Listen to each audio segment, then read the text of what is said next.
ये जो रोहिंग्या मुसलमान हैं, ये हमारे देश में अलग-अलग क्षेत्रों में रह रहे हैं। उत्तर प्रदेश में कई क्षेत्रों में रह रहे हैं ये लोग।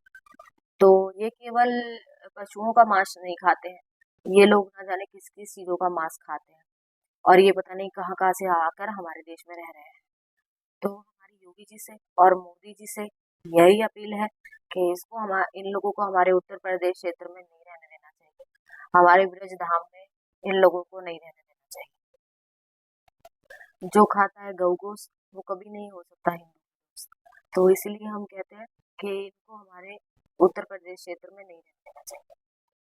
जय श्री राम, जय माँ कामाख्या। मैं देवी मीरा किशोरी प्रयागराज से आज आप सबके समक्ष एक बहुत ही अहम मुद्दे को लेकर के आई हूँ, क्योंकि आए दिन हमारे भारत देश में भ्रष्टाचार हो रहा है। हमारे धर्म को भ्रष्ट किया जा रहा है, हमारे सनातन धर्म को भ्रष्ट किया जा रहा है। हमारे सनातन धर्म को भ्रष्ट करने के लिए षड्यंत्र रचे जा रहे हैं। चोरी से चुपके से हमारे देश पर आघात हो रहा है, हमारे जिलों पर आघात हो रहा है, हमारे धर्म पर आघात हो रहा है। क्यों? क्योंकि हमारे ही देश में, हमारे ही जिले में, हमारे ही घरों में न जाने कितने रोहिंग्या मुसलमान घुसे हुए हैं, न जाने कितने रोहिंग्या मुसलमान भरे पड़े हैं जो चोरी से रह रहे हैं, चुपके से रह रहे हैं। मेरा सरकार से एक यही विनम्र निवेदन है और एक यही मांग है कि हमारे देश में, हमारे जिलों में, हमारे प्रदेश में ये जितने भी रोहिंग्या मुसलमान भरे हैं, चोरी से रह रहे हैं, चुपके से रह रहे हैं, इन मुसलमानों को हमारे भारत देश से, हमारे जिलों से, हमारे घरों से निकाला जाए।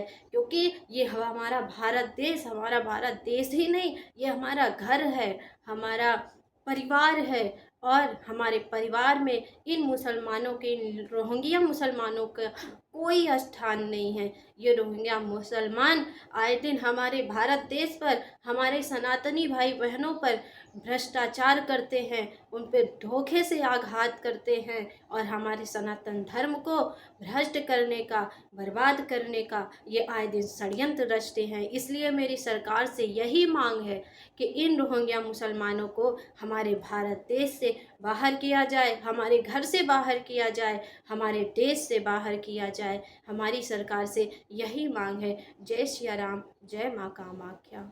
मंदिर का घंटा भी बजाएंगे और तलवार भी उठाएंगे। मंदिर का घंटा भी बजाएंगे, तलवार भी उठाएंगे। जय श्री राम, जय श्री राम। साधुओं की शक्ति को पहचानो, साधुओं के बल को जानो। देश में राम राज्य लाने वाले साधु हैं। जो राम का नहीं, जो भारत का नहीं, वो किसी का नहीं। जो गाय का दूध पीने वाले गाय का मांस खाते हैं, वो किसी काम के नहीं। मांसाहारी लोगों का त्याग करो, त्याग करो, त्याग करो। दूध से मारो उसको, दूध से मारो, त्याग करो, त्याग करो। तुम शस्त्र उठाओ, हिंदुओं तुम शस्त्र उठाओ, अपनी प्रकृति को बचाओ। हर हर महादेव, हर हर महादेव। जय भारत माता की जय, भारत माता की जय। जय श्री राम। मैं स्वामी सत्यमित्रानंद आज इस वीडियो के माध्यम से आपके दर्शकों को अवगत करा देना चाहता हूं कि जिस तरह से आज भारत सरकार ने निर्णय लिया है तत्काल प्रभाव से पाकिस्तानी बांग्लादेशियों को निकालने के लिए, इसी प्रकार से तत्काल प्रभाव से आईबी की और एलआईयू की रिपोर्टें क्षेत्र से मंगाई जाएं और कितने लोग रोहिंग्या हमारे देश में और उत्तर प्रदेश में जो है विराजमान हैं उनको तत्काल प्रभाव से दंडात्मक कार्रवाई करते हुए इस समय देश से बेदखल किया जाए। और इस समय पूरा क्रोध है पूरे देश के अंदर, जो निर्ममता से हमारे 26 जो है हमारे जो पर्यटक जो हमारे रूप में गए, सनातनी गए, जिनको पूछ के धर्म पूछ के जो गोली मारी गई है, हम इसकी कड़े शब्दों में निंदा करते हैं और भारत सरकार से आग्रह करते हैं कि शीघ्रतम भारत हमला पाकिस्तान पर करे। ये सब पूरा देश इस समय एक मत में है और जो इस विपरीत इस शब्द को वो करे उसको मुंह तोड़ जवाब दे, चाहे विपक्ष हो चाहे पक्ष हो। कोई भी अगर इस तरह के भारत के खिलाफ अगर वो करता है, एक्शन लेने में बाधा उत्पन्न करे, तो उसके खिलाफ कठोर से कठोर कार्रवाई करते हुए दंडात्मक कार्रवाई की जाए। हम ये मांग करते हैं कि रोगियों को ढूंढ करके और उन्हें शीघ्र से शीघ्र उत्तर प्रदेश और भारत से निकाल के जहां से वो आए तत्काल उनको फेंका जाए बॉर्डरों पर। जय हिंद, जय भारत। आज हमने अपने मुख्यमंत्री जो हमारे हिंदुओं के गौरव हैं, हिंदुओं के हृदय सम्राट हैं, आदरणीय योगी जी को पत्र लिखा है और मांग की है कि उत्तर प्रदेश में जितने भी अवैध घुसपैठिए हैं, रोहिंग्या मुसलमान हैं, बांग्लादेशी हैं, इन सभी को प्रदेश से बाहर निकालने की कृपा करें, क्योंकि ये लोग कबाड़ा बीनने का काम करते हैं, चोरी चकोरी करते हैं और हमारे यहाँ के जितने भी कबाड़ा व्यापारी हैं ये सभी उन मुसलमानों को छुपाने का काम करते हैं।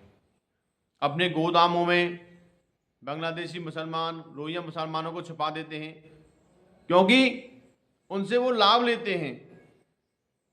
ये लोग चोरी करते हैं, चोरी का माल खरीदते हैं, कबाड़ा बीनते हैं और उसको औने पौने भावों में कबाड़ा व्यापारियों के यहाँ बेच देते हैं, जिससे वो इनकी मदद करते हैं। ये एक दूसरे के पूरक हैं।